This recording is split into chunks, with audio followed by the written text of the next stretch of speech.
Bonjour, bienvenue dans Lex Inside, l'émission qui donne du sens à l'actualité juridique. Du droit et rien que du droit. Au programme de ce numéro, on va se demander si les cabinets d'avocats sont moins performants que les directions juridiques. On en parlera dans quelques instants avec Samia Deben, fondatrice de Seeds Consulting. On parlera ensuite du détournement de la finalité de la rupture conventionnelle avec Stéphanie Roubin, avocate fondatrice de CSR Avocat. Et enfin, on parlera du droit. Est-ce qu'il protège suffisamment le patrimoine culturel avec Charlotte Dubois, professeure à l'université Paris-Panthéon-Assas. Voilà pour les titres. Lex Inside, c'est parti.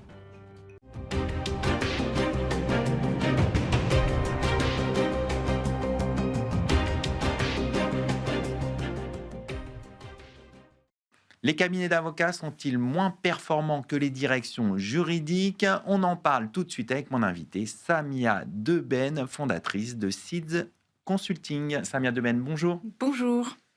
On a l'impression que les directions juridiques sont plus performantes que les cabinets d'avocats. On va voir si c'est vraiment le cas aujourd'hui. Est-ce qu'on peut dire que les directions juridiques se transforment plus vite que les cabinets d'avocats? Est-ce que c'est le constat que vous faites? Alors, effectivement, il y a une accélération de cette transformation qui existe quand même depuis un certain temps, mais l'introduction de l'IA a vraiment bouleversé les choses. Les directions, elles se sont dotées d'outils de gestion des risques, de gestion des contrats, d'outils pour identifier la performance de leur direction. Et les cabinets sont un peu moins outillés sur ces sujets-là.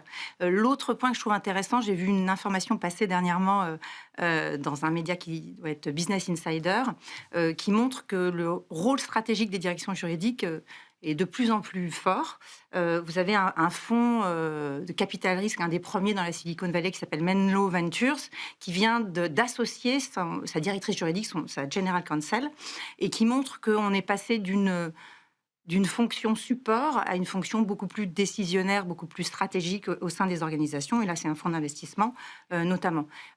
Et puis, on parlait également des Legal Ops, qui est une nouvelle fonction qui est en train d'arriver en France. Alors, elle n'est peut-être pas identifiée en termes de titre, mais en tout cas, la fonction existe. Dans les pays anglo-saxons, elle est beaucoup plus développée. C'est une fonction qui vient rationaliser, structurer la donnée au sein des directions juridiques pour améliorer son fonctionnement. Et donc ça, c'est assez nouveau et c'est en train de se répandre de plus en plus. Il y a un pilotage des process numériques un peu plus poussé dans les directions juridiques que dans les cabinets d'avocats, c'est un peu ça. Exactement. Et ce qui est intéressant, c'est que dans les tendances 2026, on voit qu'il y a une forme de maturité au sein des directions juridiques. On est passé d'une data rétrospective, c'est-à-dire qu'on analysait la donnée quand elle a été produite, et maintenant, on va être dans une data prospective. Donc, on va prendre des décisions, on va faire des scénarios avant, en début d'année, et ça va conditionner, ça va vous donner des recommandations, et ça va même conditionner certains achats de prestations de services de conseil. Est-ce que cette différence de culture, on va dire, est-ce que ça impacte la performance et si oui, de quelle manière? Alors, oui, effectivement, vous voulez dire la performance des cabinets d'avocats? Bien sûr. Oui, bien sûr. Alors, le sujet, c'est qu'il y a une vraie différence culturelle. D'un côté, vous avez les directions juridiques qui sont dans une culture de pilotage avec des indicateurs de suivi, des arbitrages sur le coût et la valeur. Et de l'autre côté, vous avez des cabinets d'avocats qui sont davantage... La valeur, pour eux, elle est davantage autour de la personne, de l'individu et de l'expertise individuelle. Et donc, la valeur, elle est calculée autour d'un taux horaire, qui est un temps homme. Et en fonction de si vous êtes un senior ou un junior, ce temps homme va être plus ou moins important. Et donc, toute la relation, elle s'est plutôt construite autour de la confiance et de la réputation, et moins sur des outils de pilotage. Et donc, ça crée effectivement un fossé culturel, je dirais, entre les deux typologies d'organisation, et qu'il va falloir sans doute combler. Alors, ce qu'on voit aussi, c'est que les directions juridiques pilotent beaucoup par la donnée, qui est une valeur plus lisible, plus prévisible. Ouais. Pourquoi c'est devenu un enjeu stratégique pour les cabinets d'avocats? Alors, comme vous voyez, les directions, elles se transforment et donc elles font venir des intermédiaires, les legal ops. Alors parfois, c'est pas incarné par un legal ops, ça peut être un CIO, donc un Chief Information Officer ou un Chief Data Officer qui va s'occuper également de la donnée qui concerne les directions juridiques. Et donc, elles changent de langage. Et donc, de l'autre côté, et elles comparent, elles évaluent notamment. Et de l'autre côté, vous avez des cabinets qui, je pense, leur enjeu central va être une forme d'acculturation et d'apprentissage de ce langage. Alors, justement, face à ce constat, comment les cabinets d'avocats peuvent-ils s'adapter à cette nouvelle donne? Alors, ce qui est intéressant, c'est que je lis beaucoup que le taux horaire, c'est terminé, il faut s'arrêter. Je ne le crois pas. Pourquoi? Parce que ils disent que ça dégrade la valeur. Enfin, un certain nombre d'acteurs et d'experts expliquent que ça peut dégrader la valeur et que ça tire les prix vers le bas et que le langage est plus tout à fait le même avec vos interlocuteurs en face qui pilotent par la donnée notamment. C'est pas votre sentiment? Alors, pas tout à fait. C'est-à-dire que le taux horaire, il est important pour un cabinet d'avocats parce que c'est celui qui va vous permettre de gérer votre activité, de définir si votre dossier il est rentable ou pas, si vos collaborateurs et les associés également. Et donc, c'est important pour piloter votre cabinet d'avocats. Cela étant, le taux horaire, c'est peut-être plutôt ça, je dirais, la différence. C'est qu'il faut arrêter le taux horaire. Aujourd'hui, il y a des modèles hybrides, et notamment ce qu'on appelle les alternative fee arrangements, qui sont des modèles de facturation un peu différents et hybrides. Alors, vous avez bien sûr le taux horaire, mais qui peut être encadré. Soit il est plafonné, soit il est unifié, c'est-à-dire que tout le monde a à peu près le même taux, c'est un taux moyen. Vous avez des forfaits structurés, donc soit par mission, soit par phase, c'est-à-dire chronologique. Votre client est capable de s'arrêter quand il veut, voire renégocier le dossier. Ça peut être également des forfaits par portefeuille, hein, et donc à l'intérieur d'un dossier, vous avez des dossiers qui sont plus ou moins intéressants, plus ou moins rentables. Et il y en a un que j'aime bien qui s'appelle le collar arrangement. De quoi s'agit-il? Alors le collar arrangement, c'est quand vous déterminez une fourchette de prix et quand vous dépassez cette fourchette ou quand vous atteignez pas cette fourchette, à ce moment-là, les deux parties, les clients et les cabinets, peuvent faire un effort chacun. Et donc sur la différence, ils font 50-50. Donc, vous avez vendu 50, vous avez fait que 40, et ben ce sera 45. Pareil, vous avez fait 60, alors que vous avez prévu 50, et bien ce sera 55. Pour terminer et revenir à la question de départ, est-ce qu'on peut vraiment dire que les cabinets d'avocats sont en train de se faire dépasser par les directions juridiques? Est-ce qu'on ne peut pas voir plutôt une opportunité pour les cabinets d'avocats de repenser leur modèle? Oui, sans doute, c'est bien évidemment une vraie opportunité pour les cabinets de repenser leur modèle. Cela étant, il y a un risque, je dirais, de fracture, nouvelle fracture numérique, fracture IA. C'est-à-dire que ceux qui vont prendre le train, évidemment, ils vont pouvoir s'asseoir aux côtés des directions juridiques et réfléchir à des modèles d'accompagnement un peu hybrides et différents. Et donc, ça ouvre la porte à de nouvelles opportunités qui sont très intéressantes. Il va falloir s'acculturer, se former et transformer les cabinets sur leur manière d'appréhender la donnée et d'accepter une forme de prédictibilité, même si la déontologie freine un peu sur ce côté-là, parce qu'elle encadre et elle a bien raison. Cela étant, il est toujours possible d'imaginer des modèles un peu hybrides, et sans doute c'est une opportunité pour certains, mais pour d'autres, ça va sans doute entraîner quelques difficultés de transformation. Brièvement, on est début 2026, vous voyez quoi dans l'année comme transformation, comme début de transformation?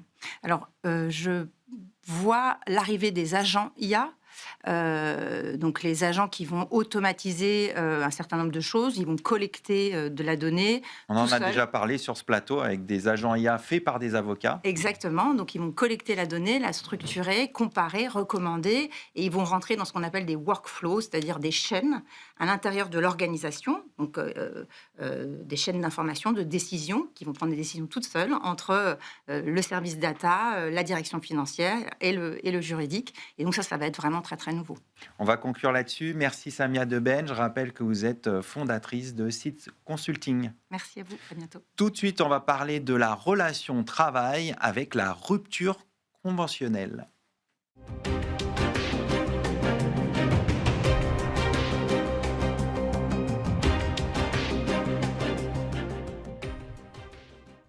La rupture conventionnelle est un outil très utilisé, parfois trop.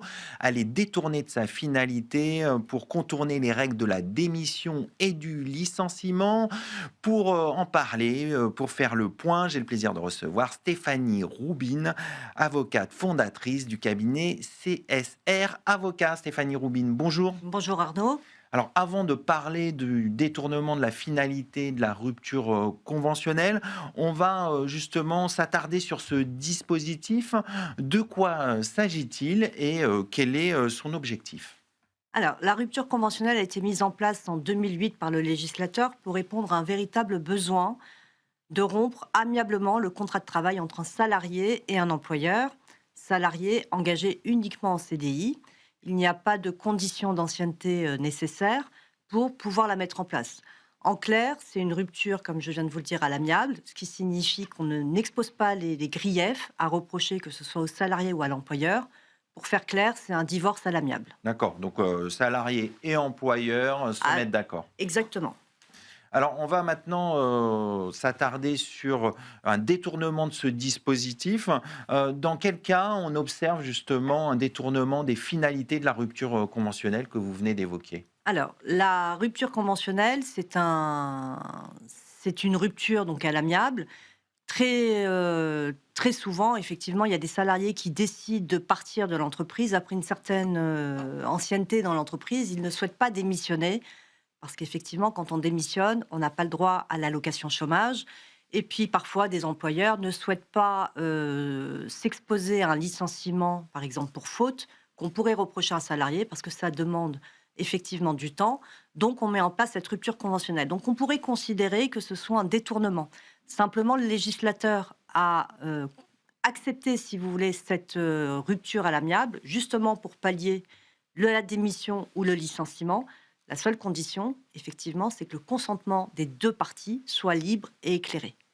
Alors justement, on va voir quand ça va au contentieux, la jurisprudence, la tendance jurisprudentielle. Comment les juges analysent-ils les ruptures conventionnelles? Alors, une fois que la rupture conventionnelle a été homologuée par la DRET, l'ancienne inspection du travail, le salarié a toujours la possibilité de contester cette rupture conventionnelle devant le Conseil des prud'hommes en respectant un délai d'1 an. À partir de ce moment-là, les juges vont devoir analyser les pièces du dossier qu'on va pouvoir transmettre et savoir si le salarié, par exemple, a été mis sous pression, s'il y a eu une fraude à son consentement. Donc on a des profils de salariés qui sont quand même plus ou moins vulnérables, des salariés qui reviennent après un congé maternité, des salariés qui sont en arrêt maladie. Lorsqu'on a un conflit d'un salarié, par exemple, qui expose d'avoir été victime d'harcèlement moral, tout ça, ce sont des faisceaux d'indices qui permettent d'alerter les juges. Et pour donner un exemple concret d'une salariée que j'avais défendue, qui était partie à l'étranger, envoyée par l'entreprise à l'étranger. À son retour, elle n'a pas retrouvé son emploi. L'employeur a tout mis en place pour pouvoir la forcer à démissionner. Puis finalement, l'a convoquée à un entretien préalable. Et lors de cet entretien, on lui a dit, écoutez, c'est pas compliqué, soit vous êtes licencié pour faute grave sans aucune indemnité, soit vous signez la rupture immédiatement sur le champ. D'accord, donc là, Donc on a vraiment une fraude, une pression. Et dans ce cas-là, effectivement, il y a des sanctions extrêmement graves qui en découlent. Alors justement, on va venir sur les conséquences. Quelles sont les conséquences pour l'employeur quand justement il détourne la rupture conventionnelle de sa Alors, finalité? les conséquences, elles sont très claires, Arnaud. Là, on a une nullité, effectivement, de la rupture conventionnelle. C'est-à-dire qu'on revient au même état qu'avant d'avoir signé cette rupture conventionnelle. Donc le salarié est toujours dans l'effectif de la soit société. le salarié est réintégré s'il le souhaite, soit on a deux cas, c'est-à-dire que ça produit les effets d'un licenciement sans cause réelle et sérieuse. Donc le salarié a le droit à une indemnité de licenciement, à son préavis, et puis le barème Macron.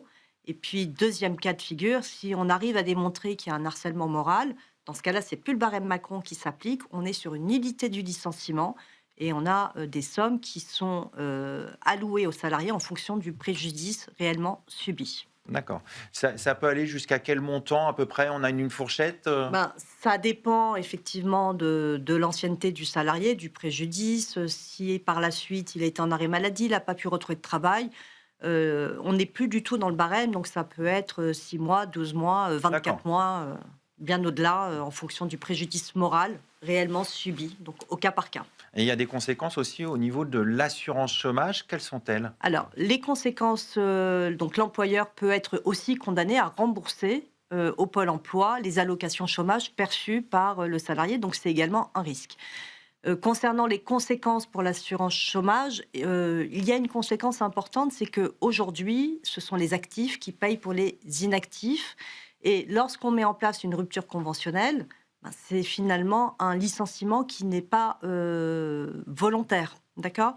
Mais il y a une analyse, on a analysé le nombre de ruptures conventionnelles et on s'est rendu compte que cette population, ce sont des personnes qui sont extrêmement professionnelles, qui arrivent facilement à retrouver un emploi. Donc finalement, ça sert de mutation professionnelle et ils n'ont pas vocation à rester longtemps inscrits au chômage. Donc finalement, c'est un D'accord. très très bon équilibre. Alors, est-ce qu'il n'y a pas un moyen pour garantir que le consentement du salarié au moment de la rupture conventionnelle soit libre et éclairé? Alors, on a 2 garde-fous. Premier garde-fou, c'est qu'on a, à partir du moment où on signe, d'abord le salarié et l'entreprise, l'employeur vont se rencontrer autour d'un premier, voire un deuxième entretien. Le salarié comme l'employeur peuvent être accompagnés. Ils vont ensuite signer le document CERFA et il va y avoir un délai de rétractation de 15 jours. 15 D'accord. jours calendaires à ce moment-là, où effectivement les parties peuvent réfléchir et décider de se rétracter. Deuxième garde-fou, une fois que le délai de rétractation est passé, on va envoyer le document à la DREEDS qui va analyser si les minimums conventionnels ont été respectés, si le délai de rétractation a été respecté, si on n'est pas face à un salarié vulnérable. Et dans ce cas-là, effectivement, on a quand même des garanties. Troisième garantie, c'est qu'au tout début de la mise en place de ce dispositif, on a beaucoup d'employeurs qui ont, pour ainsi dire, fraudé et qui ont antidaté ce délai de rétractation pour éviter aux salariés d'avoir à se rétracter dans les délais. C'est quoi la sanction si on antidate la rupture Bah, il faut conventionnelle? pouvoir le prouver, mais si on le prouve, c'est toujours la La nullité, nullité. d'accord? Mais là, aujourd'hui, on saisit, si vous voulez, le document CERFA sur le site de la DREEDS, donc en télérecours, avec une date certifiée pour éviter d'antidater ce délai de rétractation. D'accord. Et puis moi, je donnerais quand même le meilleur conseil, c'est qu'à partir du moment où on signe une rupture conventionnelle, on décide de signer une rupture conventionnelle, c'est d'être accompagné par un conseil. Ça donne déjà une garantie de pouvoir d'avoir un consentement éclairé et puis surtout de pouvoir être accompagné dans les meilleures conditions pour pouvoir obtenir la meilleure indemnisation et au même titre pour l'employeur de ne pas avoir derrière un prud'homme pour contester cette rupture conventionnelle. Pour terminer brièvement, quel bilan vous faites de ce dispositif de la rupture conventionnelle? Alors, c'est plutôt favorable. On est aujourd'hui, on a beaucoup plus de ruptures conventionnelles que de licenciements. C'est un dispositif qui est largement apprécié, que ce soit par les employeurs ou par les salariés. Je préconise effectivement de rompre le contrat par une rupture conventionnelle plutôt que de s'enliser dans un licenciement qui peut effectivement devenir très très compliqué. Pour l'assurance chômage également, parce qu'un salarié qui va être épuisé par des procédures va se retrouver en arrêt maladie, puis par la suite va de toutes les façons être licencié pour désorganisation. On va conclure là-dessus. Merci Stéphanie Merci. Roubine, avocate fondatrice de CSR Avocat. Avocat. Tout de suite, on change de registre. On va parler défense du patrimoine culturel par le droit.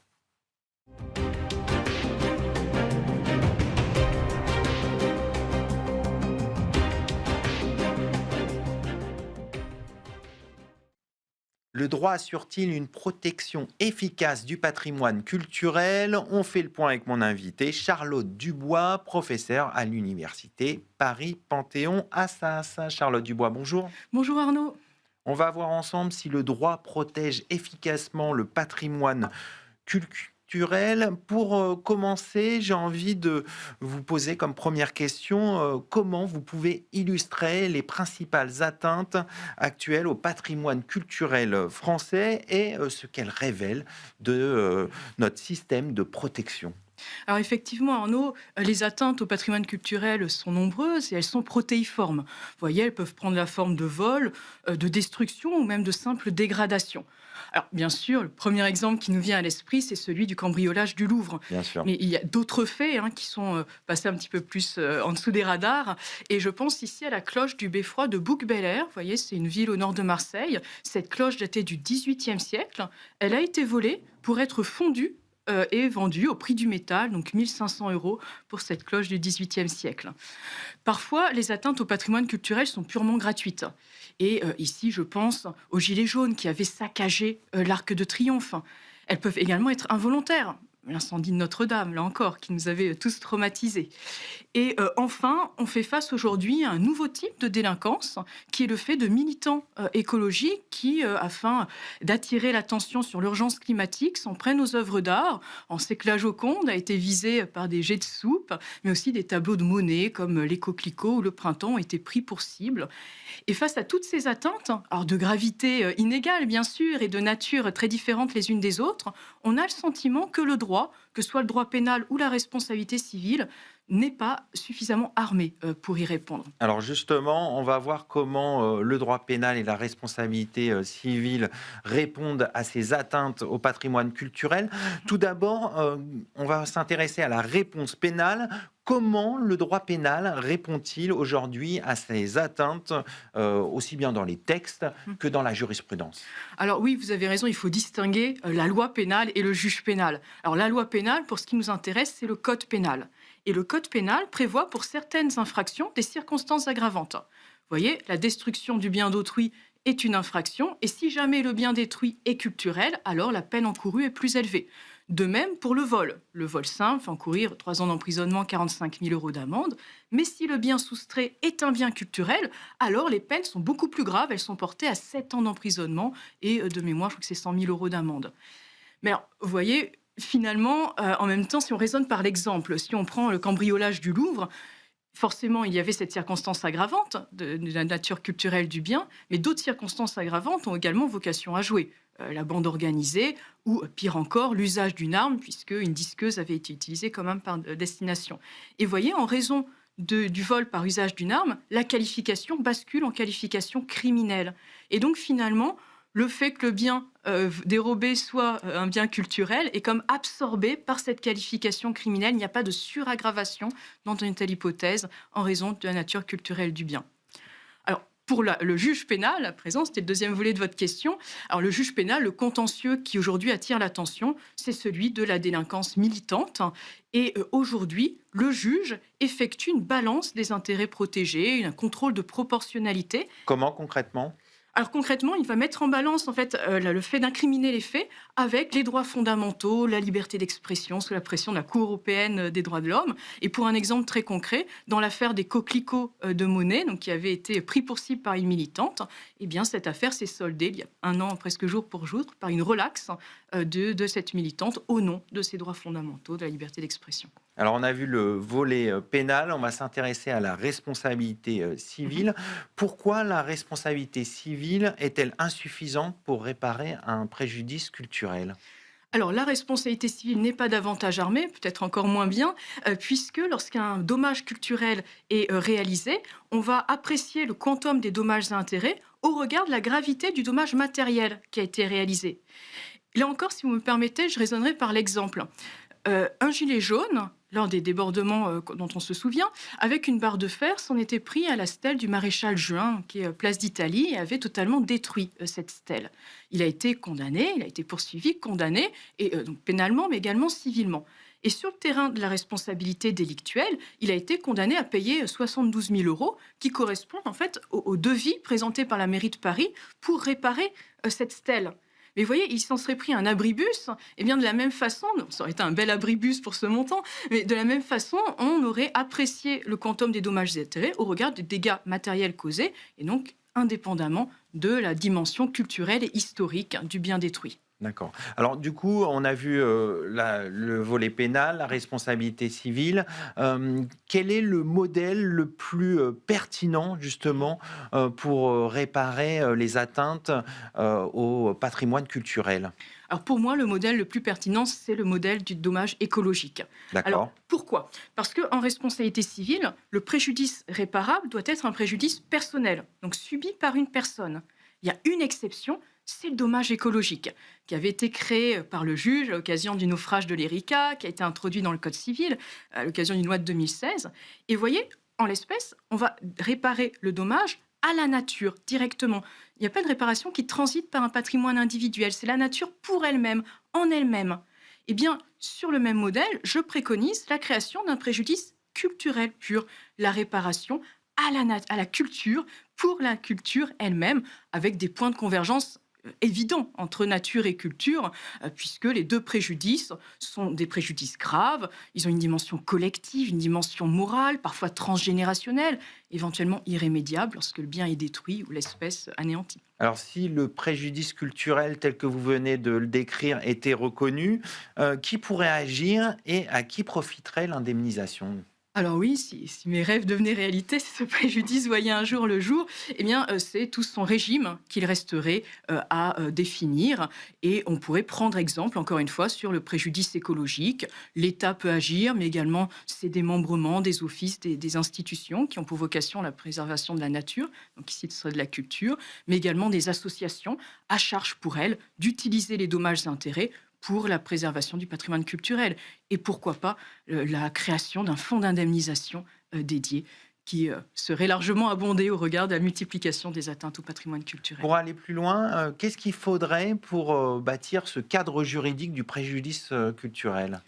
Alors dans l'idéal, il faudrait une loi, mais on a vu que pour le dommage écologique, le juge a franchi le pas de sa propre initiative. Mais effectivement, une loi pourrait venir consacrer ce dommage culturel, mais resterait au législateur de définir le périmètre de ce dommage. Vous voyez, est-ce que ce serait seulement les destructions ou les dégradations pourraient-elles entrer dans le champ de ce dommage? Vous voyez, par exemple, la liberté guidant le peuple de Delacroix avait été taguée par une visiteuse.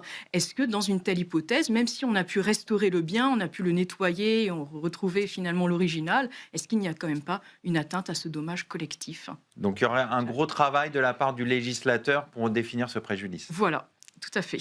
Et que le juge pourrait ensuite, je dirais, aller au-delà du travail du législateur. Pourquoi pas pour le aller compléter, le compléter. préciser, effectivement. On va conclure là-dessus. Merci Charlotte Dubois. Je rappelle que vous êtes professeure à l'université Panthéon Paris-Assas. Merci beaucoup Arnaud pour votre invitation. Merci Charles et Paul et Stéphanie en régie. Merci à vous pour votre fidélité. Restez curieux et informés. À bientôt sur Be Smart for Change.